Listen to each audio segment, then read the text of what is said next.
see if I can measure. But it looks pretty good. And I just have to bend it a little bit to get it to go into place. So it's perfect.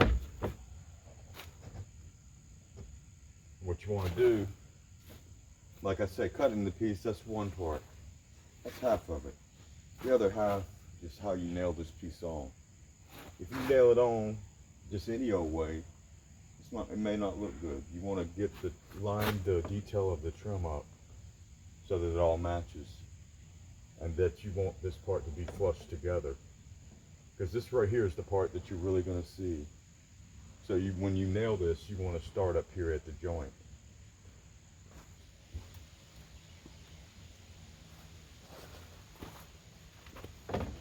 What I'll do is I get it up here, and I get where I see where I like it,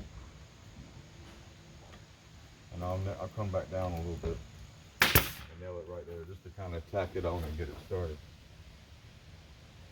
Let's see what I got going on here. All right. I got a few nails. Like I said, I'm going to come back again. See what happens here. And I got my design lined up pretty good. When I put that nail in, it sucked it down, and now I feel an edge right there. This piece is a little bit lower, and before you get too many nails in it, now's the time to correct that problem.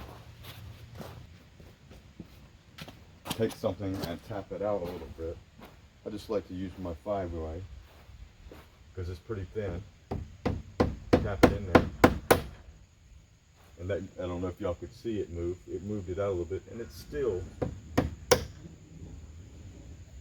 You feel it now it feels pretty flush to me, and if you look at it, the detail, it's lined up. So now that I got it where I want it, I'm just going to leave that tool right there because it's going to kind of hold that piece out in place, and I'm just going to start putting nails in it. I'm going to try to just nail it right into this, to this other piece here.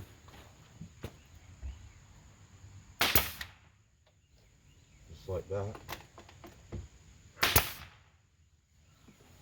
and that right there, it looks good. Now I just want to kick it over and make it as tight as I can to the siding here.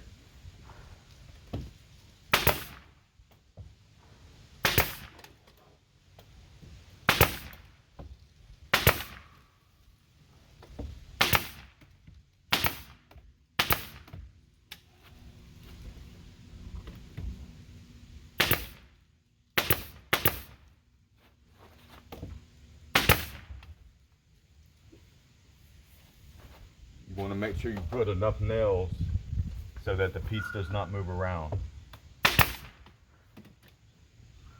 If you can move the piece, the caulking is not going to stay, and the piece will eventually move around. So you want to put enough nails that it's secure, but don't get crazy with the nails because you're going to have to putty all those holes in the end. So that right there. That is how you replace a piece of brick mold.